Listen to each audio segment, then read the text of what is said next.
Cassie, we'll get into the football in just a second, but Ben Johnson didn't even know they unveiled uniforms yesterday. What did you think of the rivalry uniforms unveiled yesterday?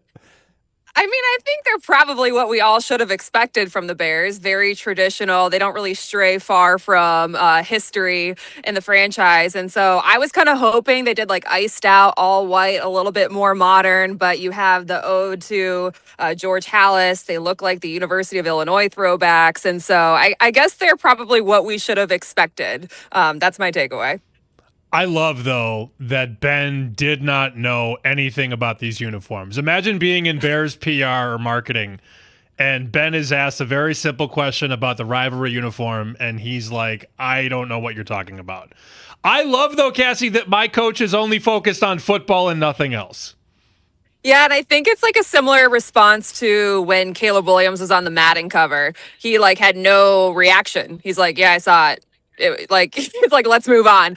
He doesn't want to give too much to the wrong things, and I think that's one of his superpowers is making sure that if he's focused, his team is focused. And I think when you listen to all his players, like they take on the identity of their head coach, and he sets the tone there, and it's one that's football all the time, especially right now in training camp. I think he's putting it on a little bit, though, Cassie, to set that tone because in that piece with Dan Pompei, where he followed him around for a day, they talked about the taking your shirt off thing after the Wiener Circle offered free hot dogs to anybody who, if he had taken off his shirt in a post-game celebration. And he acknowledged in that interview, in that article, that like he knows what's going on with the fans, and he wants to please them and serve them as much as he wants to put a good football team on the field. So I think some of that is putting it on just to sort of set the tone that, hey, that's not what today is about. Today is about football.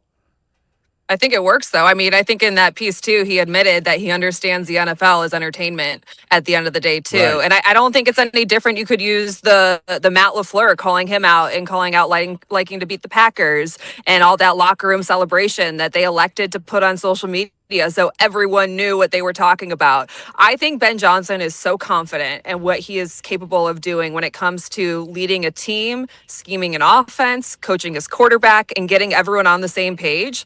He doesn't really care what other people think. He's like, I'm going to make sure that my team is prepared and loaded and ready to go on Sundays. And so if there's outside noise, they're going to be locked in. If I'm going to play into a rivalry, they're going to love it and they're going to play for me and know that that kind of puts you on the line a little bit more. And he's totally bought in and believes that his team will back him up and he'll do the same for them. So I think it works both ways. But a coach that admits that he understands their part entertainment while it is their job and livelihood, playing into it, like we just don't see that a lot. And I think that's a lot of the reason why Ben Johnson gets the Dick Cup comparison already.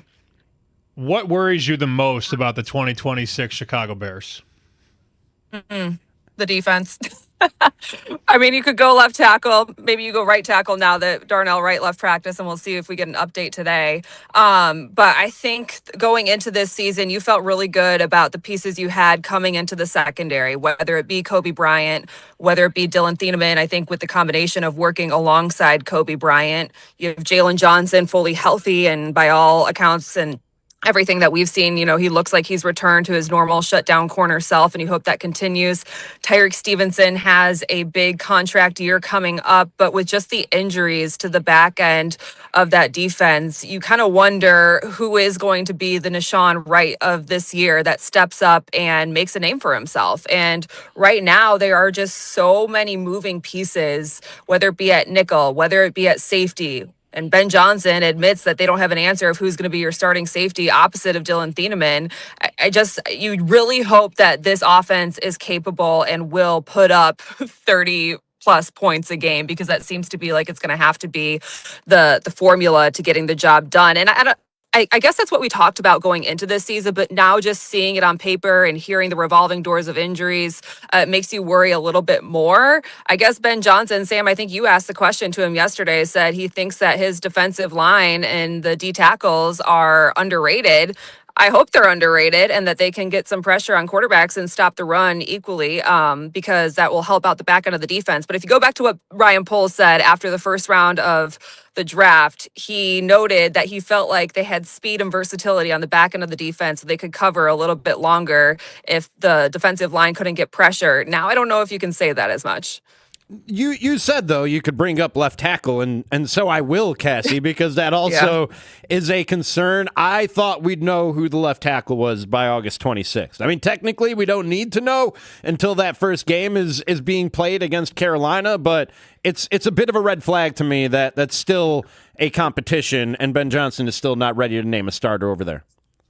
Yeah, it's very similar to what we heard from Ben Johnson last year. Yep. It was the competition going into training camp.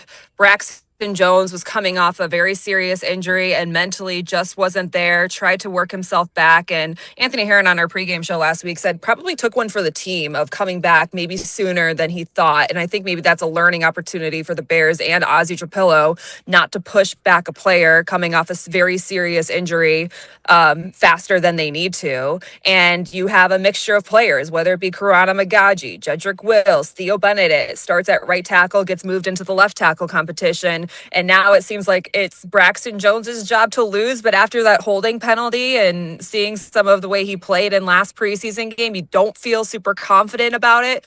And I think Ben Johnson's messaging of saying we'll take this into the season if we need to is putting the pressure on Braxton Jones. Like, hey, we need you to step it up and to be more consistent. The number one thing he's looking for is for the left tackle to pass protect one-on-one. And although I think that with this run game and, it being right-handed dominant, they can scheme around not having their left tackle of the future out there. It just doesn't make you feel very confident going into the season, knowing for a second straight year they don't have the answer at arguably the most important position on that offensive line. And it is a position that they could have addressed this offseason, but they elected to bring Braxton Jones back on a 1-year deal. And he has been serviceable. I feel like that's the one word we keep using to describe him. And maybe serviceable is okay for another season.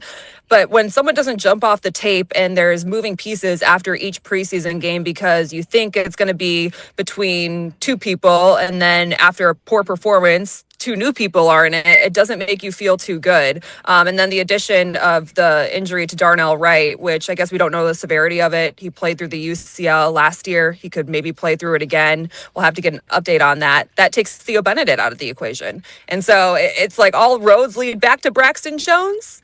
I don't know if that makes you feel super confident or it makes you feel like he's done it for 4 straight years. And so maybe it is going to be okay. Well, I said the other day when we were on the set at Fox, I said, if you have 3 left tackles, you have none. And that's sort of how I feel about it. I remember watching your coverage from afar last year when Caleb Williams was learning his 4th offense in 3 years.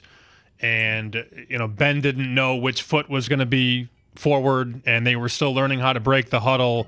And you fast forward to August of 26, and it's just so much more in control, the combination of Johnson and Caleb. If Caleb is in more control of this offense from the start, how much better could it be? Oh, I think it should be light years better. It's not just Caleb. It's the majority of the weapons returning as well. Because if you go back to when Ben Johnson came in and they were all trying to learn his offense, it was Caleb saying this, it was receivers saying this, that it's very complex. And it's not just knowing your one spot. If you're a wide receiver, you got to know every single receiver spot. And if you don't, you're not going to be on the field. And so while we talked about the learning curve last year, everyone said it was going to take multiple years for every offensive player to learn his scheme. And so I think it's the combination of Caleb Williams plus those weapons returning. Because if you look at it, Colston Loveland, Rome Odunze, Luther Burden, DeAndre Swift, Kyle Monungai, like the list goes on, and they're all going to be here hopefully for a long time together. And so with Caleb, I think you see it in practice, the way that he is able to just be more efficient. And that's from getting in and out of the huddle to executing plays to chemistry with receivers. We were all concerned about what Rome Odunze would be able to do this year after a shaky end of last year and dealing with that injury. And I think it's been pretty clear throughout preseason and training camp that there's a connection with Caleb Williams and Rome Odunze. And those are two players who came in together. They were working out before they even got drafted together to Chicago. And so I think it's the combination of all of it. But what I think is most fascinating is just Ben Johnson, I think, had to rewire Caleb Williams' brain a little bit last year. We all know Caleb wants to be great and has a desire to be known as the greatest quarterback of all time. But I think Ben Johnson came in and kind of level set where he was at in his career and what he still needs to prove and accomplish. And when I sat down with Ben Johnson, I said, like, how do you get the most out of him? You clearly press the right buttons. And he's like, well, Caleb's self-motivated. And I said, well, Caleb told someone else you bring up all the negative stuff that people say about him. He's like, well, I'm a little petty. And so is he. And so I think he knows how to get to his quarterback and push the right buttons. And Caleb realizes that there's still work to do. And I think the example of, the Colston Loveland miss in the second preseason game last week is, Caleb is going to want to hunt those deep shots. I think Ben Johnson does too, but they have to hold themselves back and be able to take those checkdowns that are available to them. It's still doing simple better. That's going to be the mantra for Caleb this year. But I just think of being on the same page, understanding the offense, maybe changing some study habits a little bit and the way he prepares, which I think was noted at the end of last season, all play into the quarterback we're going to see this year. And I think we just see more of an extension of Ben Johnson and Caleb Williams than we did last year.